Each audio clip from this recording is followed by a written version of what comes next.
Okay, hello everyone. I'm Brendan and this is Dulce. Welcome to our webinar. Hello, everybody. Thank you so much for being here. I'm going to say hi to Sebastian, Ramses, Sol, Fabian. Thank you so much. Please, if you have a question, feel free to write in the chat, or if there is a specific place for questions. I'm going to be answering their questions while Brendan is presenting this webinar. And also let us know any comment. I'm gonna be sending the links and answering questions. Okay, let's gonna start. Today we are gonna talk about testing smart contracts with OpenZeppelin and with Mocha. Brendan, I let the floor for you. Okay, hi everyone. Yeah, so uh, hello from Singapore. It's nice and early, 9 o'clock in the morning here. And I know that for some of you, at least, it's quite late at night. So thank you very much for tuning in at this hour. Not to worry, there will be a recording of this. So if you missed something, you can check back in about a week at back on RSK's website. We'll share that with you later on. Or actually I can share the link with you right now over here. So this same URL will be updated with the video in about a week from now. So for those of you who've joined us in previous webinars in this series, we've done a very similar one called Testing Smart Contracts with Truffle. And today's topic is slightly different. We'll be doing testing smart contracts with OpenZeppelin instead. And if you go to the link that I just sent you, right, we have this over here, testing smart contracts with OpenZeppelin CLI. And if you scroll down here, you have all the resources that you need to follow along in today's session. So the slides that you're looking at right now are over here, and the system prerequisites you should have received in an email, just a few, the reminder email that was sent out as part of the webinar software. And then today we have two hands-on sessions, right, which are on the RSK developer portal, this one, and for JavaScript testing, and then smart contract testing. So just a sneak peek, we're going to have two different ones, but both of them are pretty short, so not to worry. Okay, so as I mentioned, this works best as a hands-on session, so there will be some theory, but there's also some parts where you will be using your own computers if you want to get the most out of this webinar. So please go ahead and turn your computers on and install all the necessary software if you haven't done so already. And I see that Francisco has just shared the system prerequisites in the chat, so thank you very much for that. Okay, yeah, so for those of you who are joining us in an RSK or RIF webinar for the very first time, I'd just like to point out that we have a huge catalog right now of webinars that we've run in the past, numbering at least 75. So I think today's one will be the 76th webinar, perhaps maybe larger. I have to double check. Yeah, so there's a lot of great educational material out there already. So check out developers.rsk.co/webinars for all of these materials. Yeah, and before we start today's topic, I would like to point out that we just launched something called postcovidhack.com, right? Paste the link here, and this is a hackathon, but it's not your typical hackathon where it's like you start on a Friday night and then you present your solution on Sunday afternoon. So you have like about 48 hours to complete it and you just crunch and crunch. This is different, right? It's a hackathon that starts now and submissions close on the 8th of November. So that gives you a long time, much longer than a weekend, months. So you can actually build something more involved, and you don't have to just do demo quality stuff. RSK and RIF have sponsored the main set of challenges, which is the socio-economic inclusion, right? And we're sponsoring 2 smart Bitcoin or RBTC in total prizes. So that's huge. One smart Bitcoin is 1:1 with a Bitcoin. So do the math. That's more than 20k USD worth of prizes. And we've got a whole bunch of really cool socio-economic inclusion related use cases over here. So aid remittance, impact investment, social ID and reputation, community governance, community currency related, 2 of them, community wallet. And if you have anything that is not one of these potential use cases, but is still under the banner of socio-economic inclusion, there's a prize for that as well. Also, as part of this, we will be continuing our webinar series, focusing on this hackathon, and we've invited some cool external speakers. We've got some panel talks coming up as well. So lots of exciting stuff coming up in September and possibly October as well. So if you want to keep posted, please join the RSK social media channels. We're pretty active on Twitter and Telegram and a bunch of other places. I think Francisco has all the links for you. And yeah, just sign up. I think the first step for signing up for the post-COVID hack is to go to this website and click on the join Slack button right here at the top. And that will bring you to a chat group where you can interact with anyone else who is participating, and also all of the mentors, including myself and Dulce. All right, so let's get back to our webinar. Well, that logo is meant to be there. Okay, so we're part of RSK is part of IOV Labs, and Dulce and I are both from there. Dulce, do you want to introduce yourself? Yeah, of course. Thank you, Brendan. I'm so excited about the hackathon. First of all, I hope you can join and we can meet each other and build crazy and amazing things together. About myself, I am a developer advocate in IOV Labs, RSK. IOV Labs is the umbrella organization for the platform, smart contract platform RSK secured by Bitcoin, and Reef is it's a bunch of decentralized amazing service for blockchain. We can talk more later about it or in other webinars. I'm from Mexico. I'm living in San Francisco. I studied economics, and I am also a former data science. I wish I can eat tacos and mezcal more frequently, and also I love roller skate. You can find me in Twitter with my handle DULCE Veer, and yeah, that's it, Brendan, on my side. Yeah, cool. Yeah, excellent. I'll introduce myself as well. I'm also a developer advocate. I'm from Singapore, where it's say 30 degrees plus every day, really hot, no summer, no winter. It's just I guess permanent summer. For hobbies, I actually raise caterpillars, lime butterfly caterpillars specifically, and I also do some urban composting. Yeah, and I'm also studying Spanish at the moment. So ya he estado aprendiendo por más de 200 días. Estoy practicando mi español ahora mismo. But that's all the Spanish you're going to get from me today. I do that in every webinar. Today I've got a little bit of a treat for you. I've got one of my butterflies. Just boot it up. So this is an enclosure of a cocoon on time lapse. So you can see that coming out, and it takes a while. This is actually like hyperlapse, so it's the frame rate is very low. This is what you've seen so far takes more than 10 minutes. It's just very slow. So you can see the wings growing and all of that. All right. So yeah, just for a bit of fun. Okay, so moving on. Today we have some prerequisites to follow along. All of them are available in this prerequisites page, which looks like this, right? It has a lot of things on the page.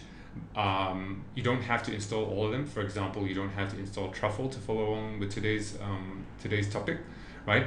We'll be doing OpenZeppelin CLI instead. but please go ahead and install these specific ones if you don't have them on your system already. So if you're on Windows, you will need to do something here, but if you're on Linux or Mac, you should already have one of these. Most likely you already have curl, and you probably have a code editor as well, so you'll just need to make sure that you have node and npm, and then after that you can do an npm global install of OpenZeppelin CLI, and then you'll also need a Java in order to run RSKJ, which is the main software running the RSK blockchain. We'll be running it in localhost, or what we call rich test mode today. All right, so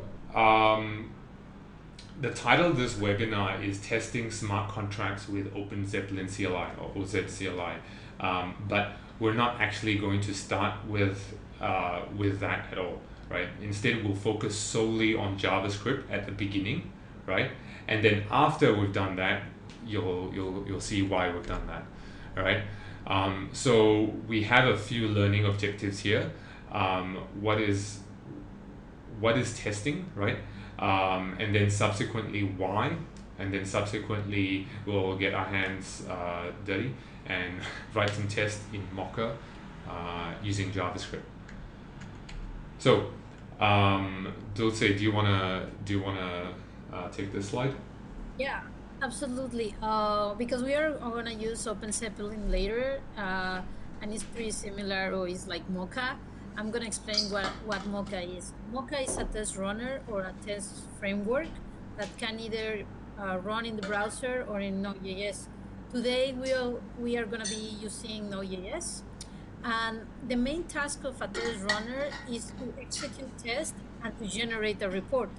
But before we get there, we need to understand some terms. Next slide, please. Implementation. What is implementation? Like you can read it's code that you write, but actually implementation forms the actual part of the code that performs the function of your program or application. The next term that we need to learn is a specification. It's also code, and are very similar to implementation because, like I say, it's something that is a code. However, they are not executed by the user of your program or application. Instead, the specification runs the implementation in certain predefined ways. Next. Yeah. Now Brendan is going to explain us what is a test runner. Yeah, thanks for that, Dulce. So a test runner is sometimes also referred to as a test framework, and the one that we'll be using today is Mocha.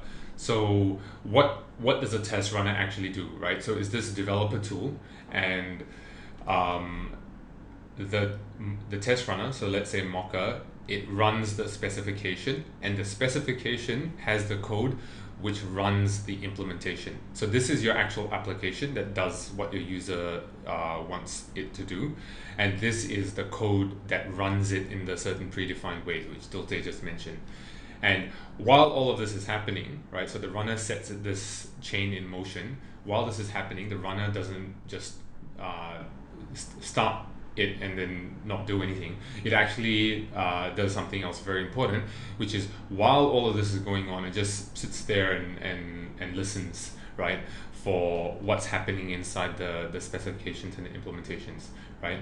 And we call that the behavior, right? And based on what the output was, what the errors were, etc., it gets it compiles all of that together, it aggregates it, and it creates a report out of that. Right? And that is useful to you as a developer. That report is what tells you whether your implementation was correct and or your specification was correct. So there's a lot more to testing than what we've just covered, and we don't really have the time to go over all of the other aspects of testing theory. So I've just linked to a bunch of terms here, just the Wikipedia articles for them. But for now, we've covered the basics, and we should be good to go for our next thing, which is our hands-on. So I mentioned right at the beginning that there's some prerequisites that you need to install. So for the first hands-on, we really only need two things. We just need a POSIX compliant shell and Node.js. That's all we really need. So let's do that. So if you click on this link over here, right, you will be able to access this page over here, right? And that will allow you to, which I showed earlier on, that will allow you to install all of the instructions for all of the stuff that you need to install. Yep, and thank you very much, Dulce. Dulce will be there helping you to work through it. So this is our workshop for RSK.js testing, but I already have this, so I'm just going to go up one level, and I am going to go to this one instead. So if you go to if you go to this page over here, the link I've just pasted, we've got the JavaScript testing tutorial. All right. So what we're going to do is clone this repo, which I've prepared, right?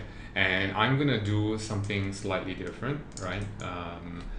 I'm just going to add a little bit because I already have a folder with that name. You probably don't, so go ahead and just do the command exactly as is. Right.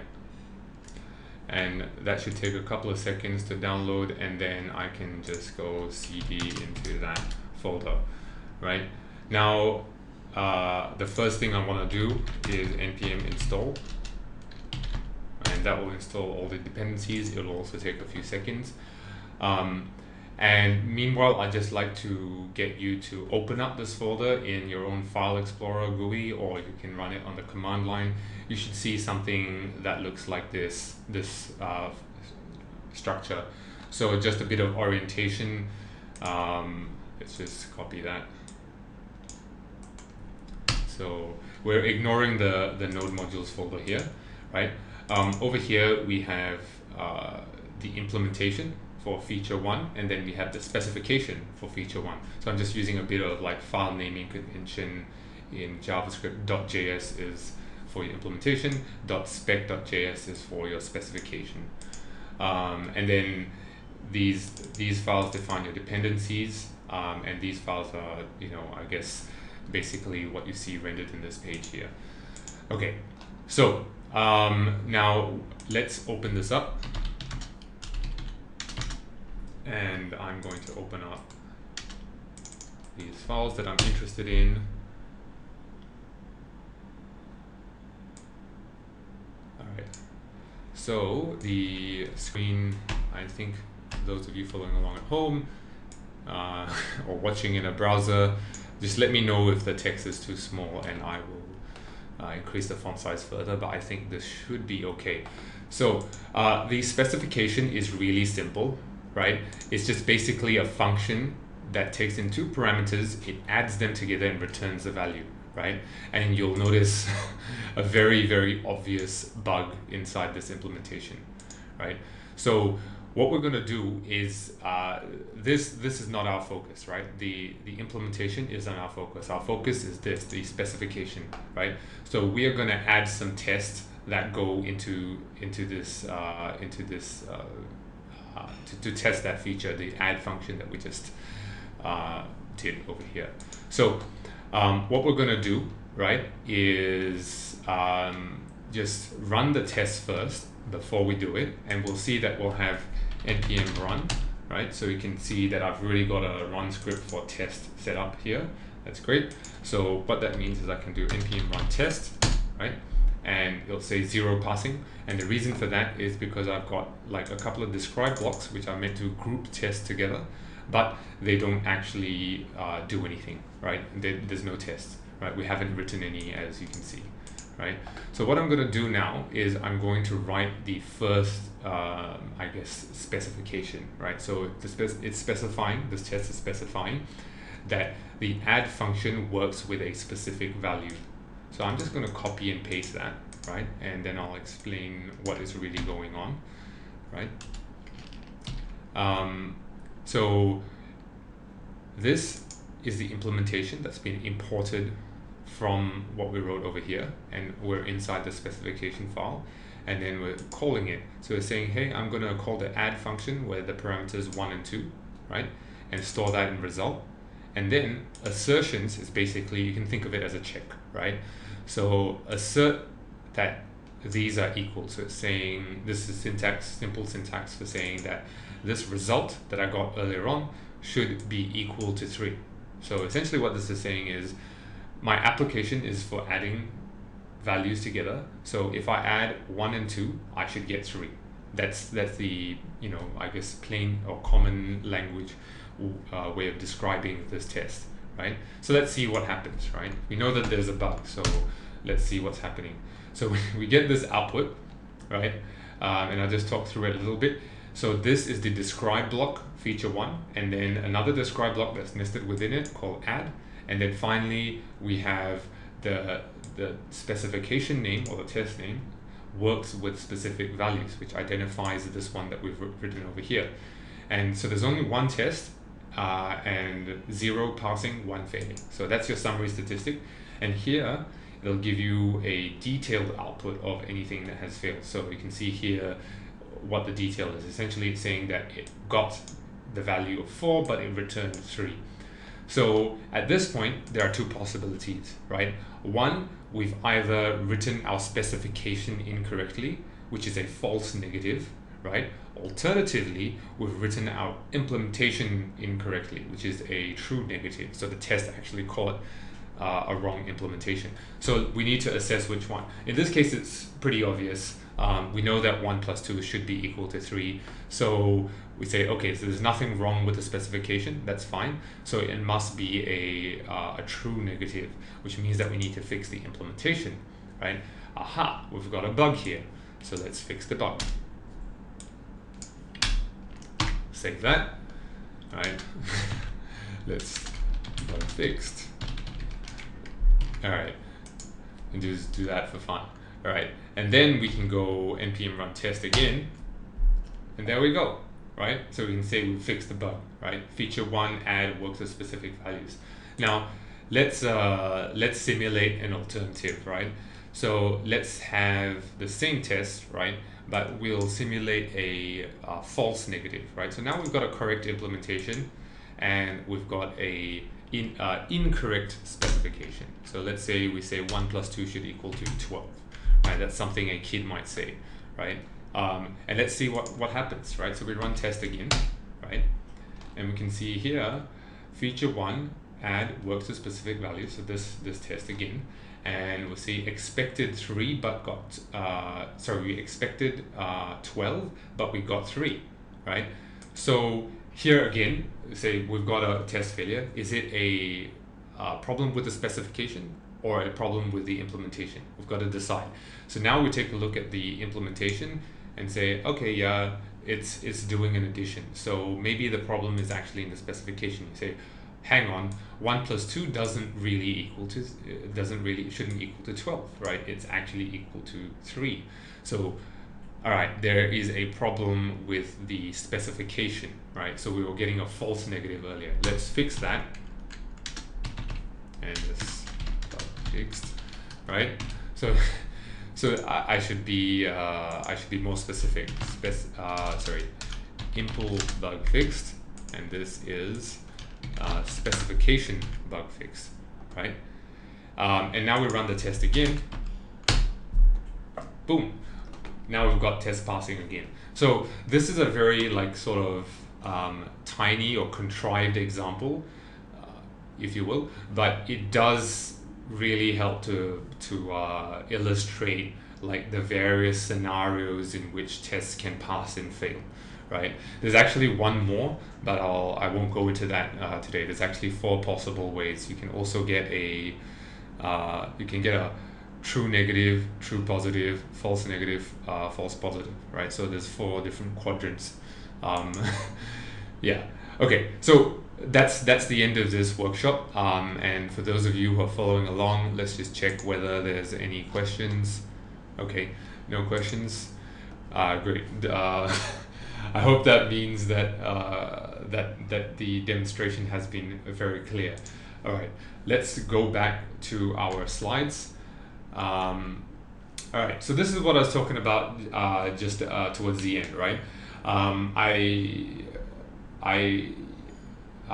just wanted to point out that this JavaScript testing hands-on workshop was done or originally created as a much longer workshop that I ran as part of the Decentralized Applications Development Club, which I run here in Singapore.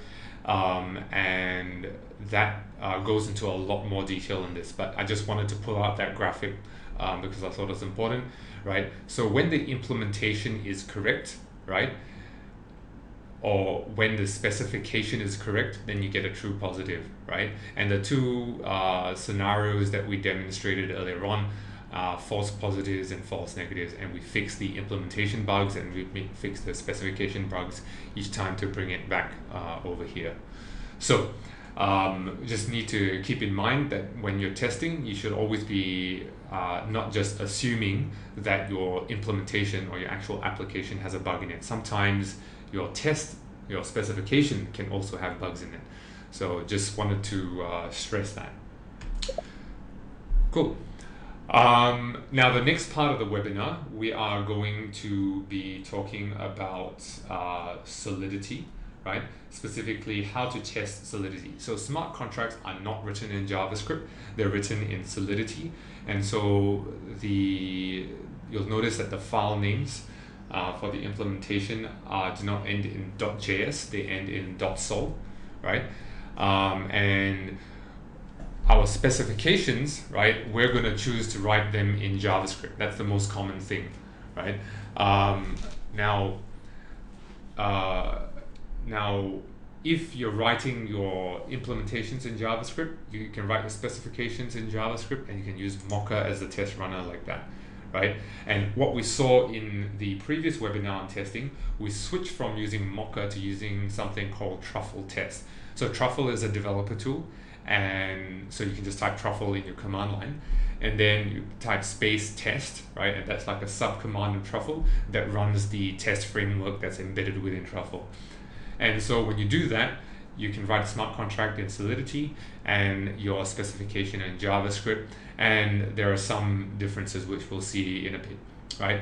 But that's not what we're doing today. Today we're going to be using smart contracts written in Solidity and the specifications written in JavaScript, but instead of using a like a specific or I would say smart contract specific test runner like truffle test, we're going to be using something called Mocha, right, which we've already seen in action just now, with OpenZeppelin testing libraries imported into them. So the truffle test is actually Mocha, but they've created their own version of it, right?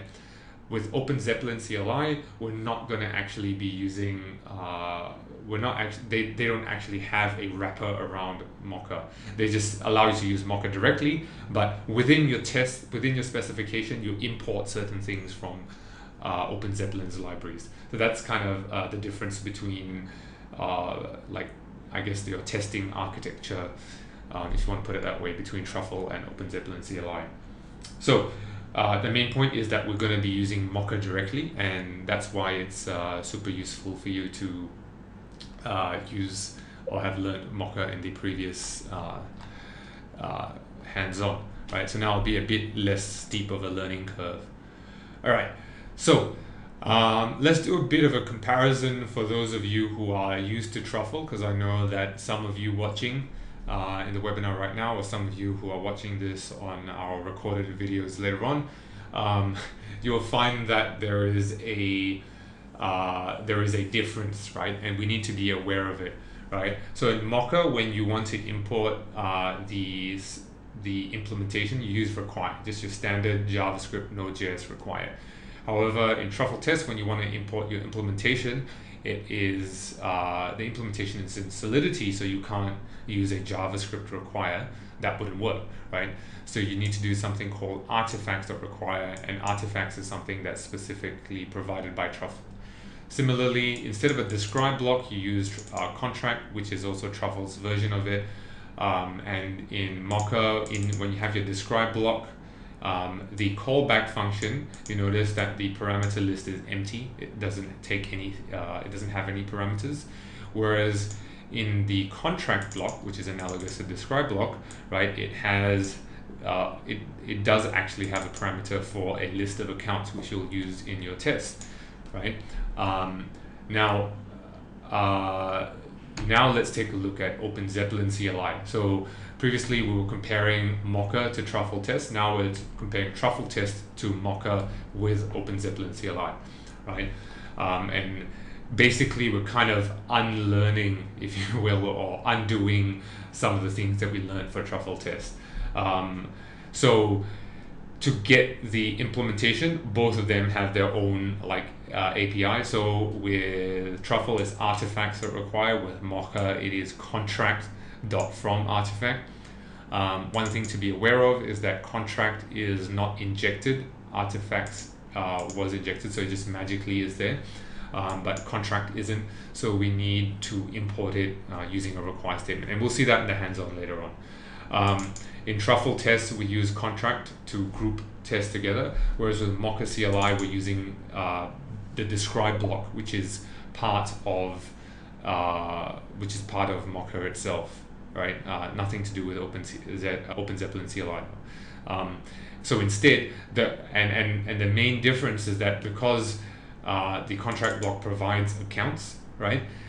We don't have access to that in the describe block. So instead of doing that, we have to do this something a bit more complex, which is to import this JavaScript library provided by OZCLI, and then we just have to get the accounts property of it. And you'll see this again in action later on. So just a few things to be aware of when you're transitioning from JavaScript testing to testing with OpenZeppelin CLI, as well as a few things to be aware of when you're transitioning from truffle test to OpenZeppelin CLI. And don't worry if all of this is a little bit too abstract at the moment. We'll actually see something a lot more concrete in just a bit, right? But before we do that, I'd like to talk about a little bit of theory, right? Which is about state machines, right? And it's useful to be a bit familiar with this computer science theory, right? Because it's particularly important in the world of smart contracts to understand how they operate. So finite state automata is a mathematical term, and it has certain properties, right? So sorry, smart contracts have certain properties of that are described within this theory, right? So the first up is that smart contracts are stateful system. What that means is that you have a particular state. So that's essentially all the data that's stored in the smart contract.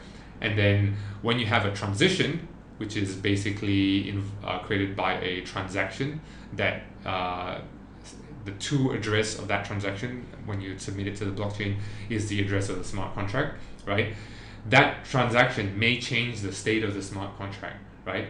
And so this data that's stored in the smart contract, right, will change to its next value, right? And that's what we mean by a state transition, right? So the data that's stored in the smart contract has its current state, and then transition happens, and then it has the next state, right? And then perhaps later on, there's another state transition invoked by a transaction on the blockchain, and then there is yet another state, and another state, and another state. And if you think, that's just one way to think about how smart contracts work, but it's a particularly useful one to think about when you're approaching testing, and that's the approach that we'll be using today, right?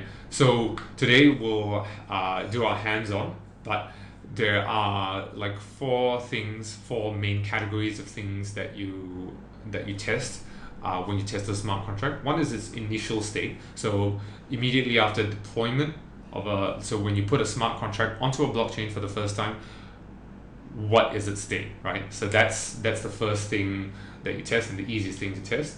And then after that, we can interact with the smart contract and basically check that after each interaction, its new state, what is that? Does it match what it should be? And finally, there are a couple more things, right? There's events. So smart contracts can emit events, which are kind of state, but in a separate thing because it's not stored as data on the smart contract. It's stored in something else called logs.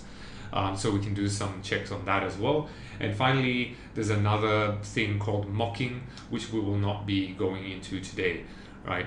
For the sake of keeping this demonstration focused. Okay, so before we delve into it, there's a few prerequisites. Same page that I showed you earlier on. We'll need the same as what we did before, but we'll also need OpenZeppelin CLI and RSKJ installed. So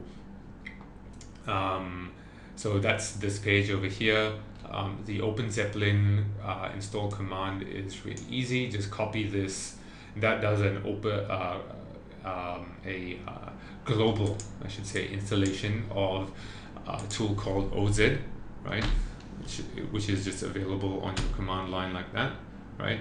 And then and you can have various subcommands on that. So it's like for those who've seen our previous webinar, it's like the equivalent of truffle, or I say analogous more accurately to truffle. And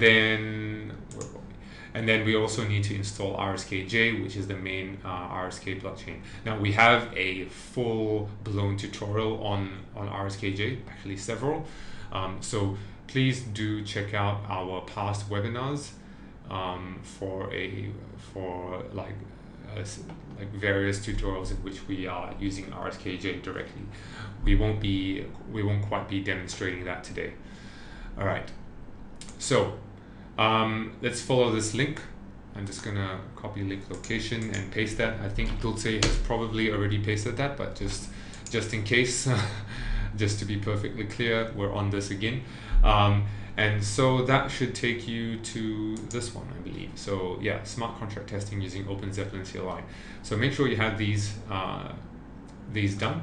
And I'm going to do the same thing as before. There's a pre-prepared repository on Git. And I am going to do a git clone. And then I'm going to do this.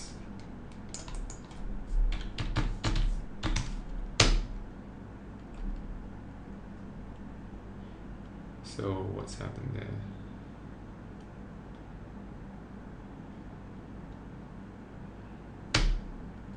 Sorry, I've got a copy paste error. Did git clone twice, right? And then we cd into that location and run npm install. And then npm install. Okay, we'll wait for that to churn in the background. There are more dependencies for this one than the previous one. But in the meantime, let's take a look at this, right? So as with before, open up the folder that you've just cloned in a file explorer GUI, or you can do it on the command line if you like, and you should see these files. Since this is still running, I'll just look at it over here in the web browser. So you should see a contracts folder with cars.sol. That's a Solidity file. That's our smart contract that we'll be testing today. Sorry, Dulce, I've made a mistake. You're right. I will delete my confusing message. Sorry. Thank you so much. It is meant to be this URL, yes. All right. Okay, so this is our implementation, cars.sol, right? And it is a smart contract. Our focus is not to look at the smart contracts at all. Today, we'll just assume that it works and it's done correctly. We also have a couple of OpenZeppelin configuration files, networks.js, and under the .OpenZeppelin folder, we also have a project.json. That's already been pre-configured for you, right? In this case, right? We just have to. Yeah, you can take a look at them if you like, but basically they're set up such that they can connect to the various RSK networks. So regtest, which is the local host network, so just a blockchain node that doesn't connect to anything else and only runs on your computer, as well as our testnet, RSK testnet, as well as the RSK mainnet. So all of the config is already done for you. You just got to go ahead and run it. And Finally, we'll skip over the script section. That's sort of just getting you your various setup done, and if you want to clean it up, that's available too.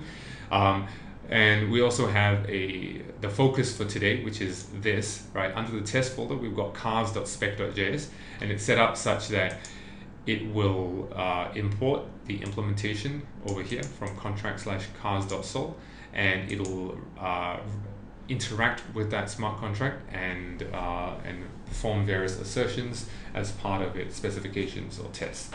So that's a kind of just a brief overview, right? So I'm gonna just look at the files now that the installation has finished. So I'm just gonna open it up, and I want to look at contract/cars.sol as well as tests/cars.spec.js. All right, let's close the JavaScript testing one over here, make this window a bit bigger, and I think the text size should be good enough for now. So just a brief orientation of what's going on here.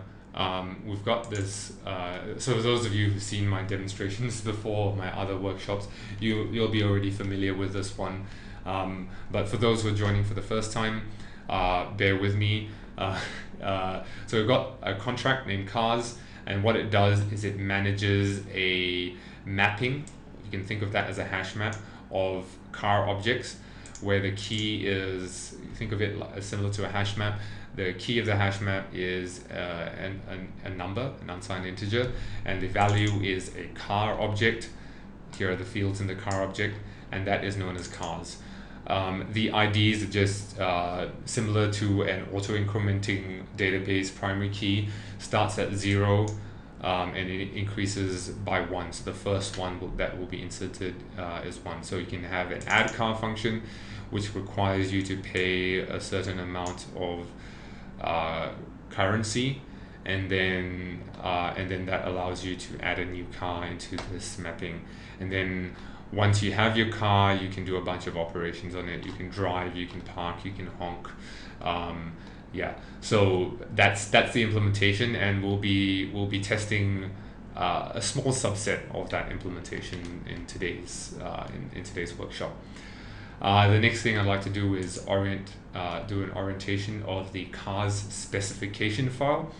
So the first thing I'd like to point out, for those of you who've got the truffle development background, is you'll note that there's no contract block, right? There is a describe block in its place, right? The other thing you'll notice is that we aren't doing artifacts.require to import the smart contract. Instead, we're doing contract.fromArtifact, and then we name it. So it's pretty much identical intention, but the actual stuff that you have to type, the API, is slightly different. This contract isn't magically injected, as I mentioned earlier on. Rather, we have to require this from OpenZepplin's library, right? The other thing that we require from OpenZepplin's library, which I mentioned earlier on, is accounts, right? So inside Truffle, we'd expect there to be accounts passed in this callback function for that represents the block. But in this case, we're simply getting this upfront at the top of the file. So those are the few differences that you need to be aware of if you're coming from a Truffle development background. There's actually one more, right? So in each test, right, if you were writing a Truffle, that's a contract block and this init block, in each one you'd say const instance to get the cars instance is equal to await cars dot deployed, and then parentheses. So you'd be doing something like that. Whereas in OpenZeppelin, right, it's because we're using mocha directly, the approach is similar, but the syntax is different, right? So you get an instance, right, within the describe block, right, and you use the before block to instantiate it, right? So that's just a different syntax that is used to accomplish pretty much the same thing. No need to worry about that too much. Okay, so that's for those who are coming from a truffle background. Those are the few things I'd like to sort of highlight. Now let's go on with the actual part of it. For those of you who are, I guess, coming from having just done JavaScript testing, now how do I go start testing a smart contract using OpenZeppelin CLI? So let's start with that part. Okay, so first up, we've got a describe block that groups your tests together. In this case, we've got multiple describe blocks, as we can see here. And I've grouped them according to each of the 3 categories that we have. So one is for initial state, so that's immediately after a smart contract is deployed, what is its state? Next one we have is for state transitions, so that's where we interact with the smart contract, and after each interaction we take a look at what's the before and after state and compare them. And then finally we have events, which is a different kind of state transition technically, but the state isn't particular to the smart contract. It is actually it's not I would say it's not data that's stored in the smart contract. It's data that's stored somewhere else in the blockchain called logs, and we'll be testing those as well. And the 4th category, mocking, we're not going to be doing that today, as mentioned earlier on. So let's take a look at the initial state test. Right, so you can think of this as setup. So you can just ignore that. We're focusing on writing the test. So this is a test, the it block. What we do is we have a smart contract instance. So this is the instance of the cars smart contract that was just freshly deployed inside this deploy block. In this before block. And what we're doing is we're saying .num cars, right, which corresponds to this state variable over here. So we're talking about initial state, right? So this state variable over here. And what we're saying is .call. .call is a special syntax saying I'm going to interact with the smart contract in a read-only way. So I'm not going to actually send a transaction to the smart contract. It's just tell me what's already on there, right? I'm not actually sending a message to the blockchain saying, hey, I need you to do something. I'm just querying state. Some of you who might be familiar with the command query separation concept, right? That's pretty much that. If you do .call, you're not actually doing a command, you're doing a query only, right? Okay, so then it stores that in the initial number of cards, right? What we're going to do next is we're going to do a comparison of initial num cars. What we actually retrieve from the smart contract to is expected values, right? So the initial number of cars, we're expecting it to be 0. So that's precisely what we're going to do, right? And I'll just skip ahead to the part where we have the specification, right? Right. Actually, I forgot to do something, right? Before we get ahead of ourselves, right? Let's just make sure that. So again, I'll do npm run, right? And we can see I've already set up a test command, right? And that does something very, very similar to our JavaScript testing example that we did before, which is to run mocha, right? But we just got a couple of extra, like an extra flag here to make it work in the context of what OpenZeppelin CLI does, the exit flag. I will go into that detail. But before that, right, we're actually doing a compile. So this actually compiles the smart contracts. So just take a look at this this folder structure here. We've got pretty much what we had before, except that we've got an extra node modules folder from npm install, but pretty much nothing else has changed, right? So let's do npm run test, right? So now what that's doing is it's compiling the smart contracts, right? And that's done, that was completed pretty quickly. And then the next thing it did was cars, it ran a bunch of tests.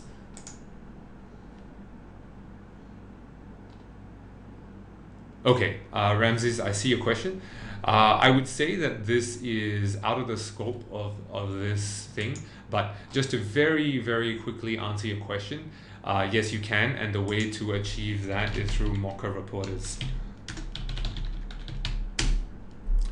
So yeah, this has got nothing to do with OpenZeppelin CLI, so I'm not intending to cover that here. But essentially what you see here already is a mocha reporter, right? It's just the default one which just prints it to the terminal, right? You can also find other mocha reporters. For example, if you, I'm just sort of guessing what your use case is here because it's a pretty common one, is let's say you're running your test in a continuous integration, continuous deployment scenario. So let's say you've got something like Circle CI or Jenkins, etc., running each time you push your smart contract, right, repo to, like, you push to a branch, and you want to say, hey, did I break anything, right? So this, this applies to any project that you can test with Mocha, smart contracts, or even just a regular website or Node.js server. It doesn't really matter, right? A common thing that I've seen is to have an output to specify a different reporter when it's run inside a CI environment. So say, let's see, so if you do echo $CI, you'll notice that my output here is empty, right? I've got no output. But if you're in Circle CI, you're going to expect the output to be CI or true or something similar to that, right? And then you detect that and you say, okay, now I'm going to use a different reporter, right? And that reporter does whatever you need to do. So you can output an XML file that gets stored in a particular S3 bucket if you wanted to, or you can write your own custom reporter that puts it into your database, which you need to query. So there's a lot of things to do there, but I'm sure if you just go to NPM and you search for Mocha reporters, so this thing over here, you'll probably find a reporter that does what you want to do. All right, okay, cool. Let's go back to that. Okay, so I'm just going to run the test again, just to illustrate that OpenZeppelin does something a little bit smart. It says nothing to compile over here because it's already compiled. Smart contracts are up to date, and then it runs a test again. Right? You'll notice that I have 4 tests passing, right? But we actually haven't written anything substantial in our test yet, right? So you see here, I've got this thing, but I'm not actually like doing an assertion, right? And that's what we're going to be doing today, right? So we're going to write our first assertion here, right? So we're going to do this, right? And you'll notice that it's slightly different to the number comparison that we had before, right?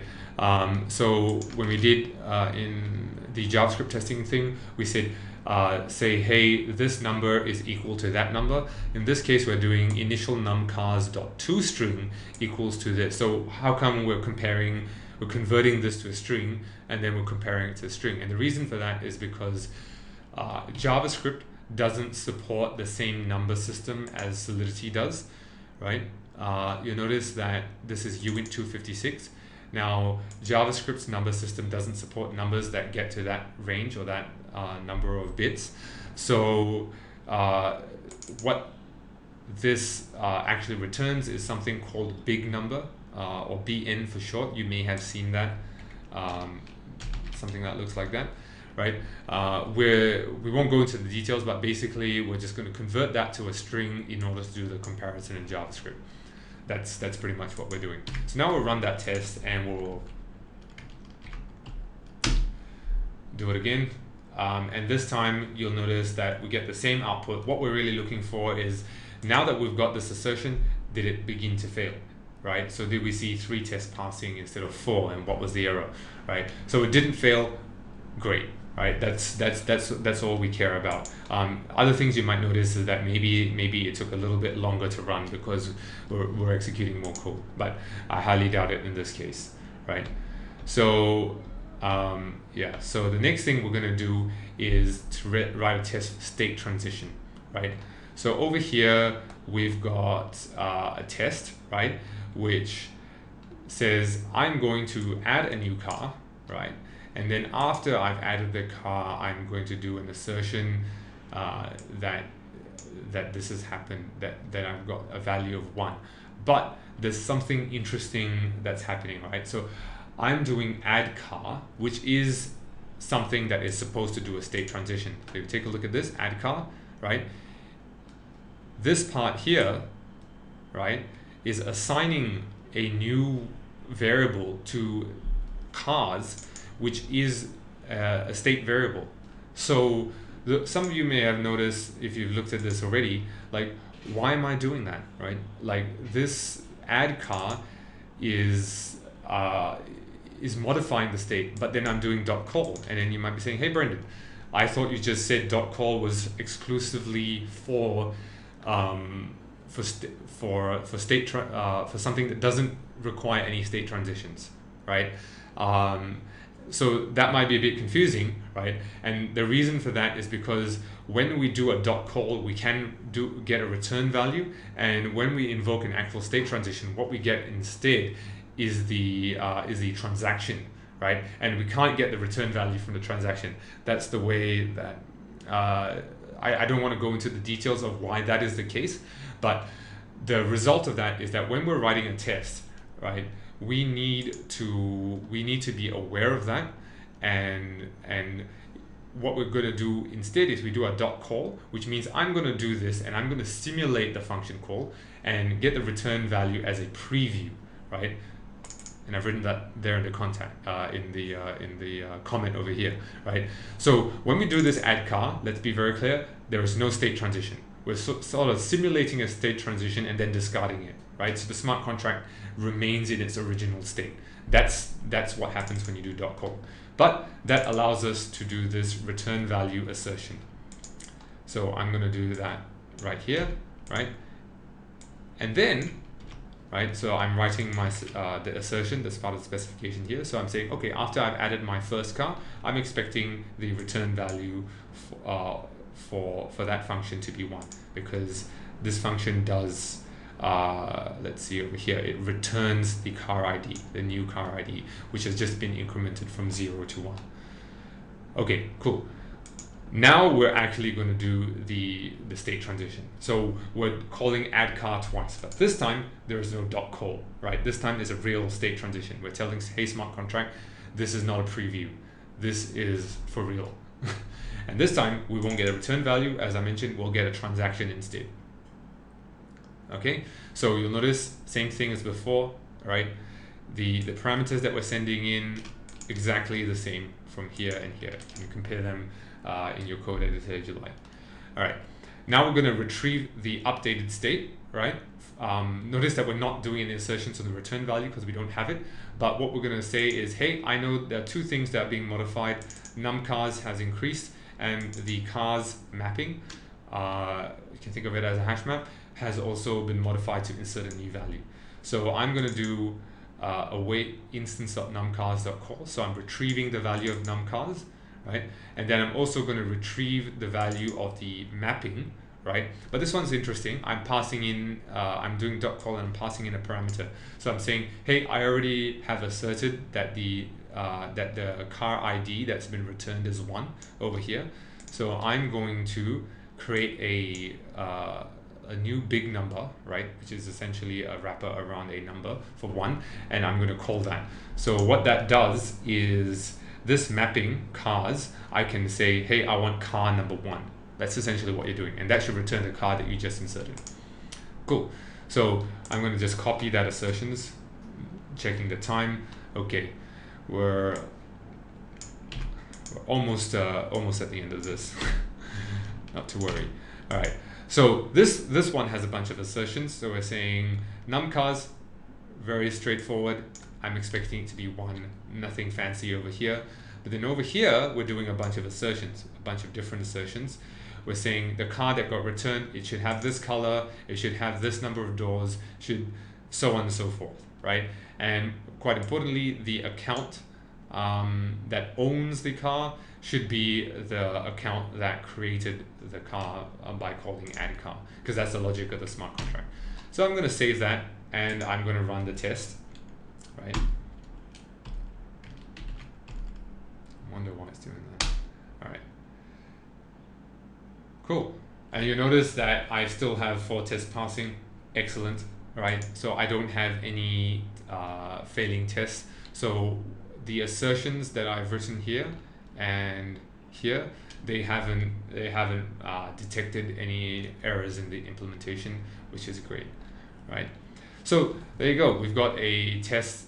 We've written a test for state transitions. So congratulations if you've made it this far. This was probably the most complex test that we're going to write today, because we're doing two different things and then asserting after each one. All right. Finally, we've got another sort of special case of state transitions, which is in smart contracts, which are the events. And again, we've got a before block to set up the smart contract for the cars. But in this before block, we're doing something slightly more complex, which is because, let me just collapse that, inside the events, what I'm really testing is the honk method, because that's the one that emits events, and that's right at the bottom, if I remember correctly. There we go. Okay, so the honk car method, right, says I am the owner of this car and I want to honk at this other car, right? And then it does a bunch of checks to make sure that you're actually the owner of this car and that the other car does exist, and then it emits an event, right? And we're going to do an assertion on that event. We won't take a look at the implementation in too much detail, but just sort of background information. So in order for us to write this test, we need two cars to already exist before we even can do any assertions or even call this honk car function. So let's do that, right? So the way we do that is we make use of the before block. Previously, we've only deployed an instance of car, but in this case, we're going to do something a bit more involved than that, right? We're going to add two cars up front. So I'm going to add a 4-door purple car over here, right? And then I'm also going to add a 2-door yellow car over here, you know, and then we'll do a sanity check, right? So let's just collapse all that. We can ignore all that. That isn't really part of this test. What we're really going to focus on is, now that we've already got a contract and it's set up with a state that already has two cars in it, we assume that it has two cars. Let's begin. So I am the owner of car 2 because I'm account 2. That's what we've done in the before block, right? And I'm going to honk at car 1, which has also been set up and it's owned by some other account, right? And then I'm going to perform the assertions, right? So let's just skip down to that one. We've done all of that. Yeah. All right, so this is where we're at. Inspect transaction and perform assertions on the logs, right? So we're going to copy those tests and paste them here, and we'll talk through them right now. So yeah, so we've got what we do is we've got the return. We've called the smart contracts honk car function that has returned a transaction, and from the transaction we extract a logs property. And then we perform an assertion to check that that there is actually one event emitted, right? So this logs should be an array of events that have been emitted, right? And we're checking that there is that its length is 1, so we know that there's one event. Then subsequently we say, okay, I'm going to take out the first and only log, so that's the event, right? And I'm going to say, okay, I'm going to perform assertions on it. So this event has to be a car honk event, which corresponds to what we see here in the smart contract. And then we're also going to assert that the car ID and the other car ID matches what we call. So yeah, so the from car should be 2, right, which is the person who is doing the honking, and then the to car or the at car should be 1, which is the car that was a recipient of the honk, which we have over here, right? So let's save that and run the test, right? npm run test, and there we go, right? No failures. That's great. All right, now so far what we've done in all of the tests, not just this one, right? In the state transitions and the initial state, we've tested what we call the happy, quote unquote, happy path, right? Meaning that we're interacting with the contract exactly in the way that we're supposed to, quote unquote. We haven't really tested what I like to call the failure path scenario, right? Which is where we do something, we interact with the smart contract in a way that we're not supposed to do, right? And that's what we're going to do here, right? So exactly the same as before. We've got instance.honkcar, right? But the only difference is that I am now doing it from account 3. Now I don't own any cars, right? So I can't honk someone else's car. This car is owned by account 1. So that should be called out by this modifier over here, which says, I won't go into the implementation, but basically it should reject this transaction. It's saying I'm not going to allow account 3 to call this function, right? And so I've wrapped this expecting an error. So I've wrapped this in a try-catch block and save the exception, and that makes me ready to perform the assertions over here, right? And let's just copy and paste that, right? And this one is very, very simple. I'm just testing that there was indeed an error and that there was no transaction returned. There should be no transaction in this case. So I'm going to do run test again, npm run test, and there we go. We still have 4 tests passing, no failures, and that's exactly what we want. Okay, all good, and we're back. Back to the slides. All right. So just to recap, we've installed the OpenZepplin CLI, and we created some tests from the demo repo that was already set up with the implementation specification, but specification was missing the assertions. So we took a look at the code that was inside those specifications. That was actually interacting with smart contracts, was already there, and then we added a bit more code that was doing the responsible for doing the assertions within the smart contract, and that was saying, hey, is the implementation actually correct? Yeah. So I hope that you learned how in this webinar you learned how to think of smart contracts as state machines transitioning from one state to another, where each state transition was created by a transaction that was added to the blockchain, right? And also that for those of you who are coming from a truffle development background, that you are familiar with the differences between truffle and OZCLI, and you were able to sort of just transition between one and the other. Also, like the differences in testing JavaScript with JavaScript versus testing Solidity with JavaScript. So it's a bit more challenging doing the latter because you have to go through a different framework methodology, if you will, or use a different set of libraries. For example, we saw how to do an assertion with big numbers versus a simple JavaScript assertion where you can do them with numbers directly. You also see that there's a lot more setup involved in the before blocks to set up a smart contract so that it can be interacted with, so on and so forth. All right. Now that brings us to the end of the session. Dulce, would you like to wrap up? Yeah, absolutely. Thank you so much, everyone, for staying here until the end. Thank you, Paul, Ramses, and Claudio that stay most of the time. If you have further questions, I'm going to share our email. You can write an email to developers@Ivy Labs. We are going to be solving your problems there or your questions, and we have the Gitter. The Gitter is a really cool chat that Brendan is showing, and you can ask questions, and we are answering their questions in different language. Feel free to ask. And thank you so much. And also, if you have questions or suggestions about new webinars, we can work on that. Feel free to write us in our social media.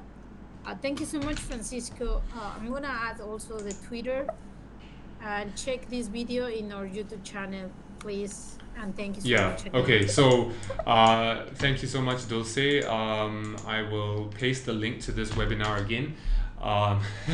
Yes, a lot of ideas are good. So the URL that I just pasted, if you check back within a week or so, you should see the video uploaded. It'll be embedded in this page.